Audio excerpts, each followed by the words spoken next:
Great magazine, everyone go buy it and support them, they're the best. Story is called Digital Maintenance. In precisely 3 hours, I will attend my biannual digit cleaning. I expect my digist will relay that I have once again neglected my duties in maintaining clean, bacteria-free digits. There's a buildup of grime in the crevices of my fingers, a brown mold growing in the webs that connect one finger to the next. I grab my digit brush, a long, thin plastic device with sharp bristles at one end, and I get to work. As I scrub my fingernails, chunks of dust flake to the floor, where they shall remain until I discover the motivation to clean something else. I run my hands underwater, rubbing the visible tarnish from each finger until the water runs brown and eventually red. I ignore the swollen webs between my fingers, bleeding again due to my utter lack of inclination in maintaining clean digits. Surely this must be good enough. I dance down the street, dodging cracks and craters, holding a severed head preciously between my fingers. I pass by structures that might be called homes, hidden by overgrown weeds. From one of the windows, eyes stare back at me, holding my gaze as I continue my celebratory prance. The crumbling gravel upon which my feet leap turns to dirt littered with the fossils of commercialism, and I stumble. My small body falls, crushing my newest organic treasure. I rise and pull pieces of rock from my bloody scrapes, leaving behind deep pits in my damaged skin. The head in my hands remains intact, its face still frozen in a state of shock, and I smile. Mother will be so pleased. I continue on, letting my fresh wounds drip blood. When I open the door, Mother is waiting, expectant. This will make her smile, I know it will. "Where have you been, child?" she asks. I raise the rancid head triumphantly before her, and she leers. I just want her to smile. My stomach turns as her glaring eyes grow darker and her face falls into an indignant frown. "You're filthy. Brush your digits and stay out of my sight," she says, knocking the head roughly from my hands and shoving me away. I take the bus to my digist office. There is impurity everywhere, the railing on the stairs, the machine dispensing tickets, the narrow seats. It's all covered with the crud from other people's digits and has now become a part of my own filth. With each touch, the gunk builds up once again, working its way between my fresh fingers. It surely won't be enough for my digist to notice though, right? My digist is well known in the community, and he is the only digist to serve my town and the town to the west and the town to the north. He is a young man who, rather than inspiring excitement around clean digits, reproaches those who bring grime before him. His office is located centrally between the towns, which seems to be an attempt at convenience, and yet the roads leading to the digist office are always congested, the bus always crowded. I step from the vehicle. The strip mall before me mirrors my own putridity.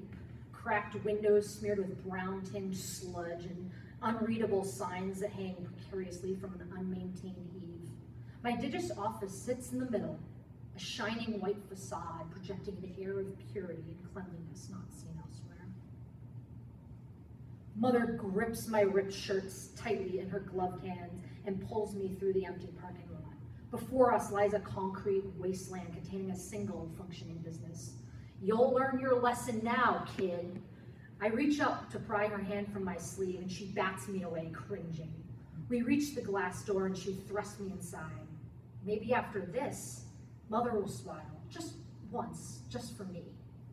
An immaculate man stands before me. He scrutinizes me, then raises his hand and wiggles his clean, polished digits.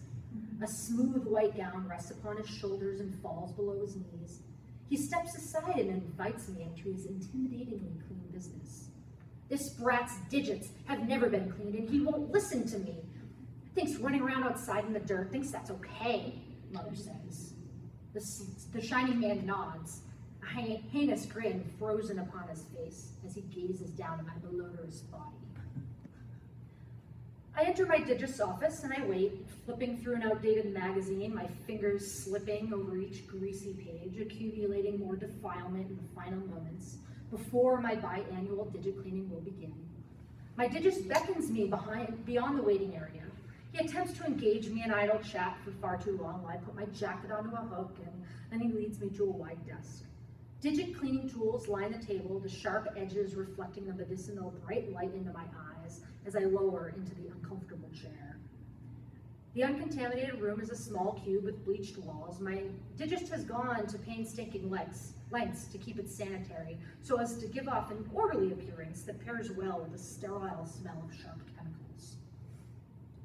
This is no doubt done intentionally by my Digist as a way of bringing into focus the unmitigated feculence of my own digits. He pulls his blue mask snugly over his mouth and folds down the plastic shield that protects him from the putrescence he is about to encounter. I trust you've spent the past 6 months taking very good care of your digits, yes? I slowly bring my hands above the desk and lay them on the sheet of paper that protects the desk from my vile digits, spreading my fingers wide to show off the filth that I have acquired. My Digist leans forward, grabbing my left hand, squinting at the undeniable rottenness set before him. He pulls down a tiny headlamp and flicks the light on, casting a bright white light that highlights just how horrid my fingers are. Please, spread your fingers more. I force them apart as much as I can muster. My Digist sighs deeply before holding my hand down firmly and pulling my pinky digit away from its neighbor. I wince and pull back at the sudden pain. My Digist stops and asks, "Was that uncomfortable?" As if he cares. Without waiting for an answer, he takes a small tool from his table for removing grime and begins to scrape the dregs from between my digits. Mother smacks my face, and pain prickles throughout my skin. I raise my hand as if I could rid the burning sensation with a touch. She smacks me again, knocking my hand away. "Stupid child, your digits have just been cleaned. Don't go touching things." I step away into the shadows where I belong, resentment simmering in my gut. Mother sits at the table, the only table we have, and begins scrubbing her own digits. The ferocious motion shakes the whole house, and blood begins to seep from her skin. She cycles through several digit cleaning devices, each more torturous than the last, no doubt trying to rid herself of my revolting scent. Have you been scooping daily like I instructed you since your last biannual digit cleaning? My Digist eyes signal that he knows I have not been scooping. We've discussed the importance of scooping. Brushing your digits alone is not enough. If you do not also scoop the gunk from the webbing of your fingers, between your fingers, bacteria can grow and cause many medical ailments. He begins the scooping process, causing the tissue between all my fingers to inflame and blood to trickle down onto the protective metal paper lining the desk. After an infinite amount of time passes, the scooping ceases and I hear the metal clank of the tool being set aside. My Digist grabs his mechanical finger brush, adds to it a small amount of unscented soap, and begins brushing my fingers vigorously. Despite my annoyance at the scooping procedure and my Digist's harsh words about the possible debilitating medical conditions in my future, I must admit that the brushing feels nice. The circular motion lulls me into a sense of comfort. For the first time this day, I begin to relax.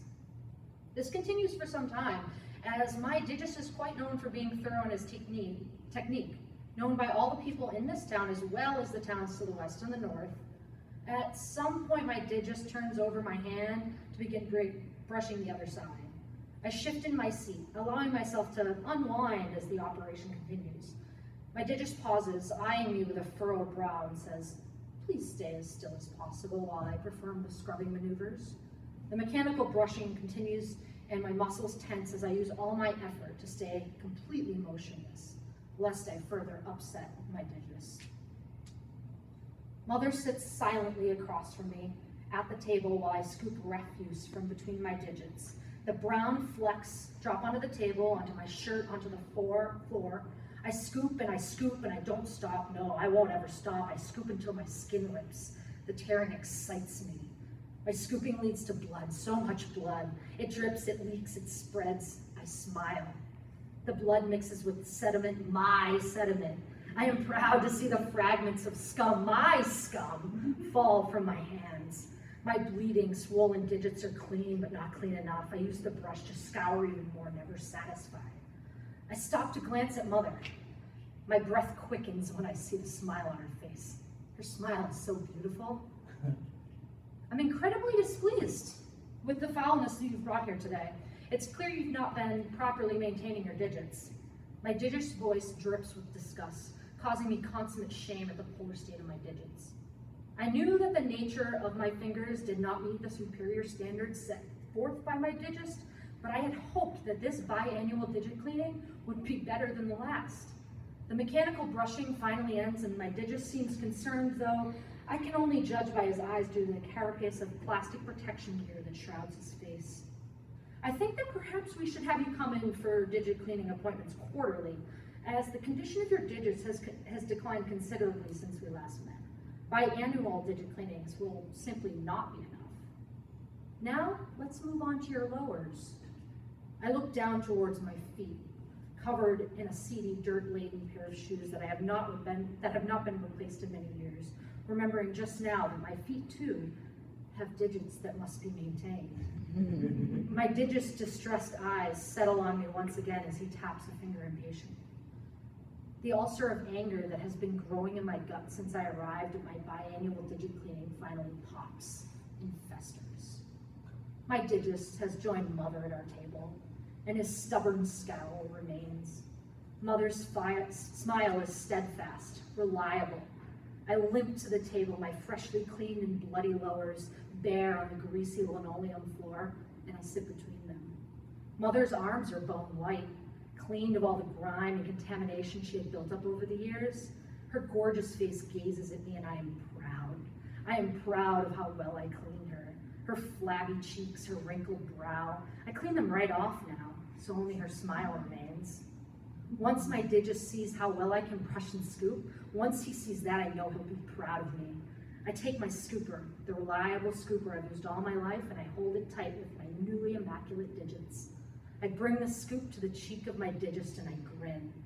Let's clean off those freckles, I say cheerfully, digging the scooper deep into his imperfect face. Woo!